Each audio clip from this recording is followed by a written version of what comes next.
버릴 수 없는 것들의 목록. 이성아 단편 소설. 이삿짐은 슬프다.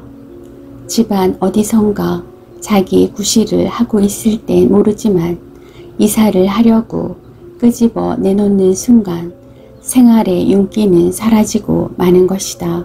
어딘가 놓여야 할 자리에 놓이지 못한 모든 것들은 그래서 슬프다.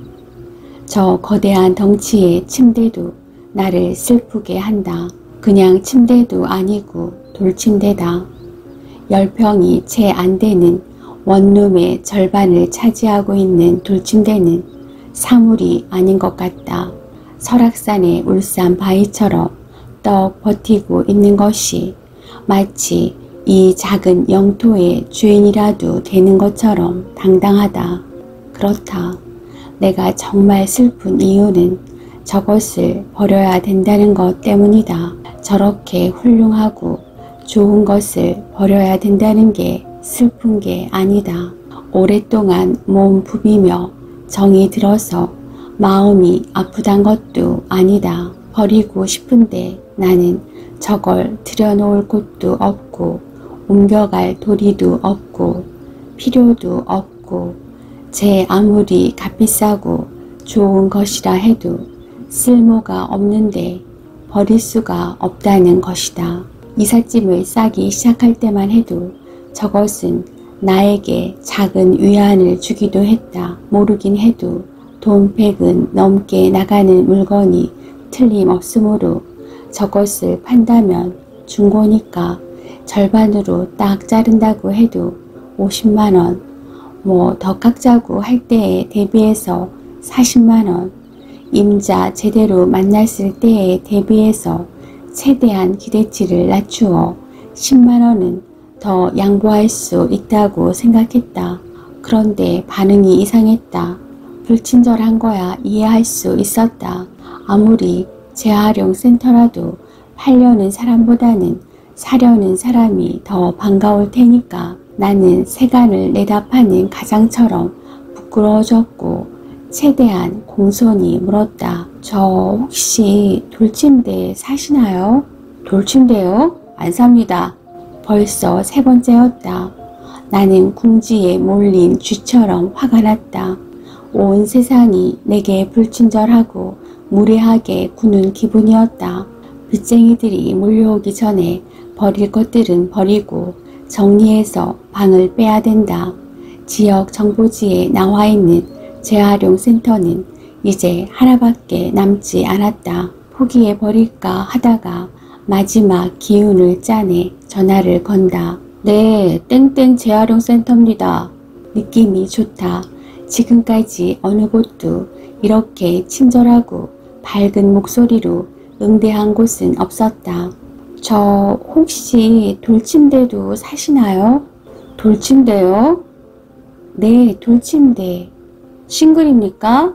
네, 싱글이에요. 내가 원하는 게 바로 이거다. 진작 여기로 전화할걸. 그런데 다음 말은 절망적인 것이었다.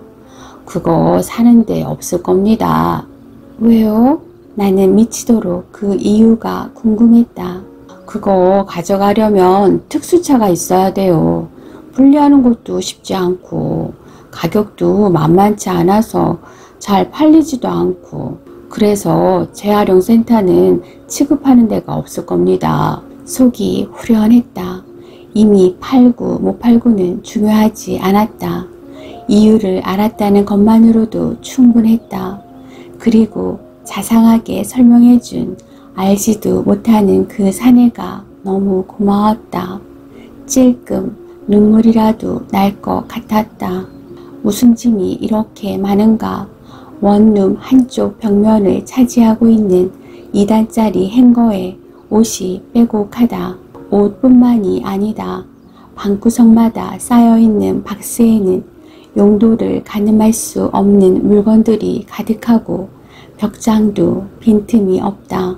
상자 하나, 가방 하나를 열 때마다 옷가지며 신발, 각종 서류, 정체를 알 수 없는 전자기기와 전기제품, 그리고 뙤리처럼 돌돌 말아놓은 전기선들이 나왔다. 이걸 다 알아서 처리하란다.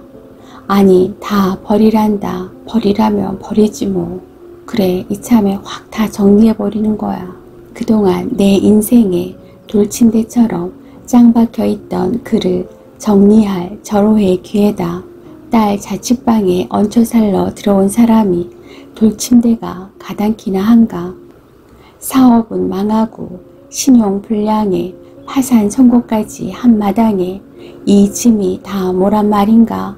나는 이를 갈며 두 팔을 걷어붙였다. 1층 편의점에서 50리터짜리 쓰레기 봉투 10장을 사왔다. 버리자, 버리는 거야. 나는 나에게 주술이라도 걸듯이 중얼거렸다. 숱하게 이사를 다니면서 얻은 교훈이 있다면 한번 버리려고 마음먹은 것은 결국 버리더라는 것이었다. 그리고 나란 인간이 지독히도 무엇을 못 버리는 사람이란 것도 알게 되었다. 땀이 줄줄 흐른다. 티셔츠 자락이 척척 감긴다. 창문을 열어봐도 바람 한 점 없다. 방 안은 끄집어 내놓은 짐들로 빼곡하다. 치워도 끊임없이 나오는 자질구레한 짐에 신물이 다 올라올 것 같다. 개새끼. 결국 나는 욕설을 내뱉으며 주저앉아 버렸다. 아무래도 잠적해야 될 것 같아. 뭐? 어디로? 아직 모르겠어. 얼마나 걸리는데? 글쎄, 그것도 모르겠어. 그럼 이제 연락 안 되는 거야? 당분간은 통화 정지를 시키든지 그럴 거야. 다급했다.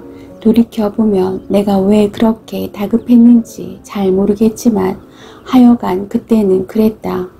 그런데 더 이상 할 말이 떠오르지 않았다. 빚쟁이를 피해서 잠수를 타겠다는 사람에게 무슨 말을 더 하겠는가. 연대보증 때문에 그의 형은 집이 넘어가고 직장에서는 해고당했으니 이제 그의 주변에는 더 이상 기댈 곳이 없을 것이다. 무슨 말이든 해야 할 것 같은데 아무 말도 떠오르지 않았다. 죽지 마 라고 해야 되나? 그러고 있는데 전화가 끊어졌다. 참 친절하게도 빚쟁이가 찾아올지 모르니 하루빨리 방을 빼는 게 좋을 거란 말을 잊지 않고 덧붙였다. 언젠가 이런 날이 올 거라 예감했지만 이렇게 빠를 줄은 몰랐다. 그리고 그 뒤처리를 내가 하게 될 줄은 더더욱 몰랐다. 그와 나는 함께 살았던 세월보다 헤어진 세월이 더 긴 사이였다. 헤어질 때 7살이던 딸이 대학생이 되었다. 그러니 남이었다. 아니, 남보다도 못했다. 이렇게 질긴 악연으로 얽히는 걸 보면 남보다 못한 게 확실했다. 그리고 이 방은 딸의 자취방이었다. 어느 날 그가 이 방으로 기어들었다. 아니, 숨어들었다는 표현이 더 맞겠다. 사업체는 넘어갔고 신용불량에 파산 선고까지 한 상태에 친척과 친구들에게 사채빚까지 잔뜩 진 상태였다.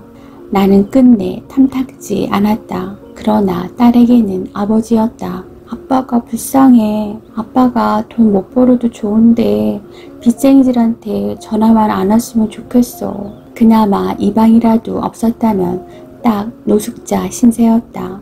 초기에는 그런대로 회사가 굴러갔다. 가족이라고는 형 하나가 전부인 그에게 든든한 배경 따위는 없었다. 누구 하나 믿을 데가 없다는 것, 오직 자신밖에 믿을 게 없다는 것. 그래서 어디를 가도 인간관계에만은 공을 들였다. 그게 그의 자산이 되어 주었다. 사업이 어느 정도 자리를 잡자 그가 가장 먼저 한 것이 아파트 전세 보증금과 맞먹는 외제차를 사들인 것이었다.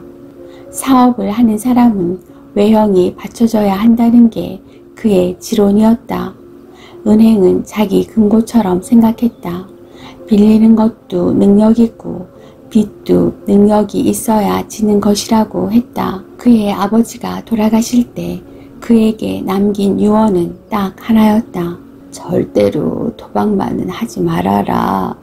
어머니 때문이었다. 남편 몰래 내기 화투를 치기 시작한 것이 나중에는 도박이 되었고 결국 도박빚 때문에 감옥까지 간 적이 있었다.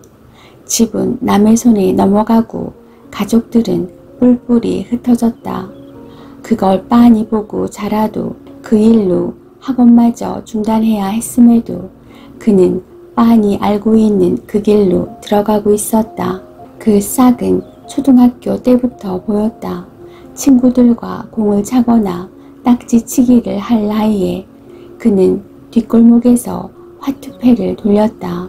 화투를 쳐서 딴 돈으로 동시 영화 상영관을 드나들었다. 그리고 세월이 흘러 영화를 좋아하던 소녀는 홍보 영화 제작자가 되었고 화투는 사업 수단이 되어 주었다. 간접적으로 로비를 하거나 뇌물을 주는데 도박만큼 좋은 방법이 없었다. 판을 만들고 자연스럽게 이뤄주면 되는 것이다. 주는 사람도 받는 사람도 개운한 방법이었다. 그러나 사업이 망한 것이다. 이제 그에게 도박은 삶에 대한 마지막 베팅이고 숨구멍이었다. 도박장을 찾는 횟수가 늘어나면서 그의 빗속에 잠자고 있던 유전자가 서서히 눈을 뜨고 가동되기 시작했다. 잃은 돈이 아까웠고 딱 한 번만 더 하면 잃은 것을 되찾을 것 같았다. 이제 그의 머릿속에는 오직 한 가지 생각으로 꽉 차 있다. 딱 한 번. 인생 마지막 역전의 기회가 바로 지금인 것 같다는 생각을 멈출 수가 없었다. 너무나 절실하게. 수중에 돈의 씨가 말라버렸으니까 그의 눈에는 전당포밖에 보이지 않는다. 세상 모든 간판이 전당포라고 써있는 것처럼 보인다. 회사는 남의 수중으로 넘어갔고 그는 자기 회사에서 일당을 받으며 아르바이트를 하고 있었다. 출장 때문에 끌고 온 자동차 생각이 났다. 물론 그의 차가 아니다. 하지만 잠깐 맡기는 것 뿐이다. 그의 머릿속에 있는 경우의 수는 오직 하나뿐이다. 판돈만 있으면 딴다. 서류 더미 속에서 전당포 딱지가 나왔다. 4장이나 됐다. 방송용 카메라 120만원, 편집기 70만원, 가방 20만원, 모니터 10만원. 요즘도 전당포라는 게 있구나. 다 날짜가 지난 것들이고 다 남의 물건들일 것이다. 이건 절도가 아닌가. 법무사에서 작성한 약속 어음도 2장이나 나왔다. 그리고 숱한 대출 통장들, 용도나 이유를 알 수 없는 다른 사람 명의의 통장들, 회사를 넘길 때 작성한 서류들, 이젠 휴지 조각이 되어버린 것들. 잠적할 거라며 걸려온 마지막 전화 목소리는 금방이라도 누가 뒷덜미를 낚아챌 것처럼 다급했다. 그는 뭘 챙겨들고 나갔을까? 이혼 직전 그가 교통사고를 당한 적이 있었다. 의료보험증이며 자동차 보험 서류를 찾는다고 사무실 서랍을 뒤지다가 편지며 일기장이 발견됐다. 일기장에는 집과 애인의 집을 오가며 완벽하게 이중생활을 한 것들이 마치 보란듯이 낱낱이 적혀 있었다. 애인은 그런 그에게 깨끗한 와이셔츠를 보면 아내의 손길이 느껴지고 아이 때문에 집에 간다고 하지만 그때마다 마음이 무너진다고 편지에 쓰고 있었다. 우리의 결혼 생활이 허방을 짚는 것 같던 이유가 그제야 환해졌다. 그는 아이와 집을 내게 주고 몸만 빠져나갔다. 마치 도마뱀이 꼬리를 자르고 도망가듯이 그때는 그게 당연한 것 같았다. 그는 신성한 가정을 모독했고 아이와 나를 무시했으니 빈털터리로 쫓겨나도 할 말이 없다고 생각했다. 그래도 마음 한편에는 내가 너무 냉혹하게 군 게 아닌가 싶어 죄책감마저 들었었다. 그런데 이제야 그를 조금쯤 알 것 같은 기분이 든다. 그는 삶 자체에 그다지 애착이 없는 것이다. 탈진해서 누워있는데 냉장고 위 벽에 손잡이 같은 게 눈에 띈다. 저건 또 뭔가. 손이 닿지 않게 높은 데다 도배지 색깔이 똑같아 벽인 줄 알았는데 벽장이다. 열어보니 교복이었다. 딸이 중고등학교 때 입던 것들, 춘추복과 하복 블라우스까지 있었다. 그걸 이렇게 다 모아두었나? 작은 종이 박스에는 영화표에 놀이공원 입장표까지 모아놓았다. 심지어는 수업 시간에 친구들끼리 돌리던 쪽지까지 있다. 맥이 탁 풀렸다. 버리지 못하는 건 날 닮았구나. 이사를 숱하게 다녔다. 이사를 한다는 것은 돈이 필요하다는 것이었고 그때마다 집 평수가 줄어들었다. 때문에 체에 걸러내듯 무언가를 버려야 했다. 덩치가 큰 것들은 그래도 결심하기가 쉬웠다. 이사를 할 때마다 들여다보고 또 들여다본다. 버려야 하나 말아야 하나. 새 식탁은 미련 없이 주면서 중학교 때부터 쓰던 책상은 아직도 끌고 다닌다. 어머니가 쓰다가 물려준 미싱. 나는 다루지도 못하면서 버리지 못한다. 대학 때부터 들고 다니던 찢어진 가방. 어린 시절의 추억이 깃들어 있으니까 버리지 못하는 것들은 이름표처럼 나름대로 하나씩의 변명을 달고 있다. 버리자, 버려야 한다. 나는 잠시 잊고 있던 주문을 외우며 쓰레기 봉투를 벌린다. 한동안 얼어붙은 듯 서 있다가 휴대폰을 찾는다. 아빠는 괜찮은 거야? 아빠가 당분간 어딜 좀 갔다 올 거란 말에 딸은 눈물을 글썽거렸다. 나는 그의 짐을 내다 버리는 걸 딸에게 보여주고 싶지 않았다. 별일 아니니까 걱정 마. 너 수업 끝나면 이모 집으로 가. 엄마가 방 정리해서 이모랑 같이 짐 옮겨놓을 거니까. 딸은 더 이상 묻지 않았다. 듣고 싶지 않은 대답이 있을 땐 물어보지 말아야 한다는 것쯤 딸도 알고 있었다. 엄마! 주변이 소란하다. 친구들과 있는 모양이다. 딸의 목소리가 싱그럽다. 그러나 교복을 버리겠단 말에 금방 목소리에 날이 선다. 왜? 당연히 그런 반응이 나올 줄 알고 있었다. 그러나 나는 그것을 헤아려 줄 여유가 없었다. 나는 냉정하게 말한다. 짐이 너무 많아. 그렇다고 왜 내 걸 버린단 거야? 이젠 그만 버려. 버려도 내가 버릴 거야. 나는 지쳐 있었다. 방을 빼야 된다는 말에 갑작스레 닥친 불운에 우울해했지만 친구를 만나면 금방 공처럼 튀어오르는 나이인 것이다. 속 깊은 듯 하다가도 불똥이 자기에게 튀면 짜증부터 내는 나이기도 한 것이다. 전화벨이 울린다. 동생이었다. 아직 안 끝났어? 나는 깊은 한숨을 내쉬며 이불 보따리에 기대 앉았다. 밥은 먹었어? 그러고 보니 벌써 어둑어둑해지고 있었다. 그때까지 먹은 게 아무것도 없었다. 지금 출발할까? 아무래도 오늘 안으로 끝내기 힘들 것 같아. 방 하나 정리하는데 뭐 그렇게 오래 걸려? 생각보다 오래 걸리네. 밤중에 짐 옮길 생각하면 더 심란해. 야반도주하는 것도 아닌데 야반도주한 사람은 따로 있잖아. 그러게 말이다. 내가 왜 이러고 있는가 모르겠다. 자장면을 시켰다. 그리고 아무래도 술이 있어야겠다. 무거운 몸을 일으켜 편의점에 내려갔다. 이불 보따리와 박스가 잔뜩 쌓여있는 원룸. 싱크대에 기대 앉아 자장면을 안주 삼아 술을 마시고 있으려니 마치 내가 세상으로부터 잠적한 것만 같다. 그는 어떤 사람인가? 살섰고 살 때도 잘 몰랐던 사람을 어째서 10년도 더 지난 지금 그를 생각하는가? 나는 딸 교복 하나 버리는 것도 지구를 버리는 것만큼 힘이 드는데 그는 어쩌면 이렇게도 애착이 없는가. 그러고 보니 도박이 그런 것 같다. 그랬다. 언젠가는 자기 목숨조차 버리려고 했다. 부도가 났다는 소식을 들은 지 두세 달쯤 후 갑작스럽게 문자 한 통이 들어왔다. 미안하다. 유나를 잘 부탁한다. 여기저기 수소문한 끝에 간신히 그의 형과 통화가 됐다. 차마 자살이란 말이 선뜻 나오지 않았다. 순간 내가 문자의 의미를 잘못 이해한 건 아닌가 싶은 생각마저 들었다. 그의 형은 처음부터 믿지 않는 눈치였다.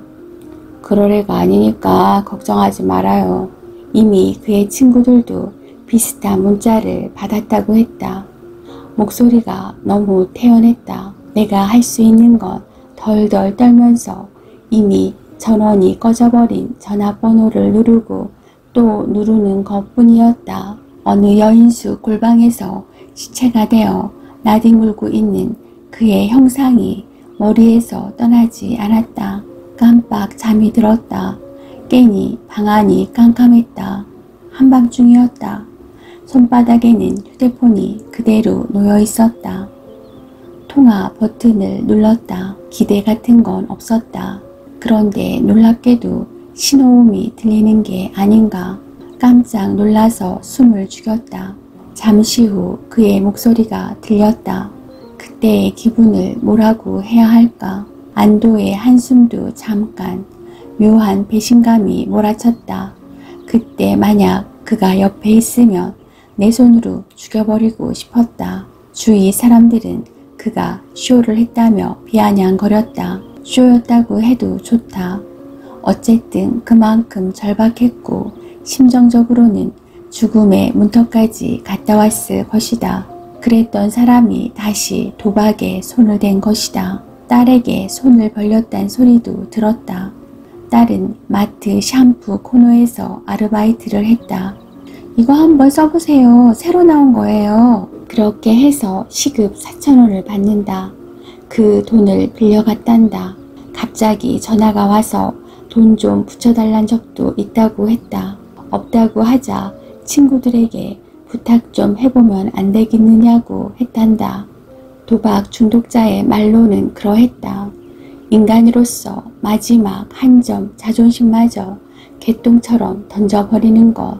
휴대폰에 문자 메시지가 들어왔다는 멜로디가 울린다. 손가락 하나 까딱할 힘이 없다. 밥도 못 먹고 있다. 10만원만 보낼 수 있는지.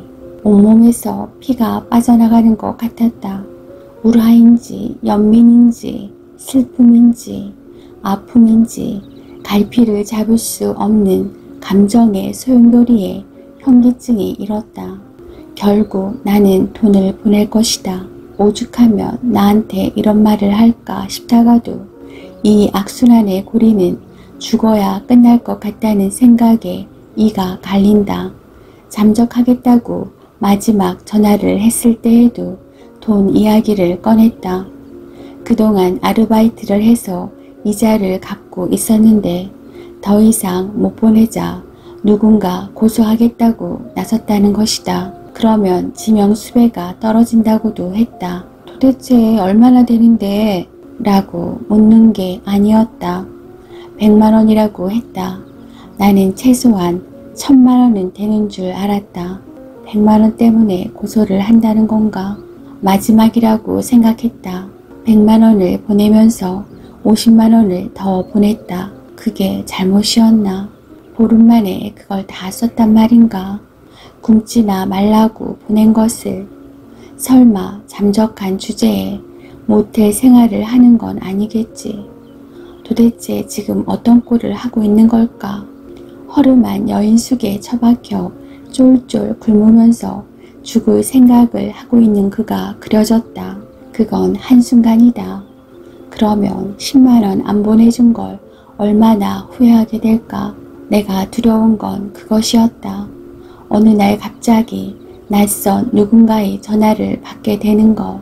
혹시 아무개씨 아시나요? 휴대폰에 번호가 저장돼 있어서요. 뭐 이런. 이제는 정말 끝났다고 생각했다.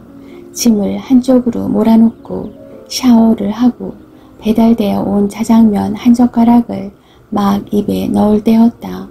신발장 옆 틈새로 뭔가 보였다. 낚시 가방이었다. 묵직한 낚시 가방과 접이식 의자 2개, 족대, 살림망까지 있었다. 유일하게 내 눈에 익은 것이었다. 그의 형은 회사에 없었다. 택시기사가 되었다는 말을 듣고 찾아간 회사였다. 그는 병원에 있다고 했다. 그럼 이것 좀 맡길 수 있을까요? 이게 뭡니까? 낚시 가방이에요. 낚시 가방 좀 곤란한데요. 혈압으로 쓰러졌는데 다시 택시를 몰 수 있을지 모르겠거든요. 차라리 직접 통화를 해보세요. 얼굴 본 지가 10년도 넘었고 자살 수동 때 통화한 게 다였다. 낚시 가방만 맡기고 올 계획이었지만 어쩔 수 없었다. 그의 목소리는 풀기가 하나도 없었다. 유나 엄마예요. 라는 말을 듣자마자 순간 핏발이 확 서는 목소리로 왜요? 무슨 일이에요? 하고 소리쳤다. 나는 민망해져서 기어들어가는 목소리가 되었다. 유나 아빠 짐 정리를 하다가 낚싯대가 있기에 혹시 몰라서 여기에 맡겨두려고 왔어요. 낚싯대요? 그의 목소리는 더욱 격앙되었다. 그놈 어디 있는지 모르고요. 알고 싶지도 않고요. 미안하지만 그런 거 맡아줄 기분도 아닙니다. 뭐 재수씨도 참 재수씨도 아니지. 어쨌든 시시콜콜 설명 안 해도 내가 왜 이러는지 대충 알 겁니다. 나도 그 자식 때문에 심장병까지 걸렸어요. 또 혈압이 오르네요. 그만 끊을게요. 나는 가만히 있었다. 참 그놈이 아직도 도박을 하나 봅디다. 여기저기 끈 닿는 데마다 밥도 못 먹고 있다고 문자를 넣고 있대요. 그런 줄이나 알고 있으란 소리입니다.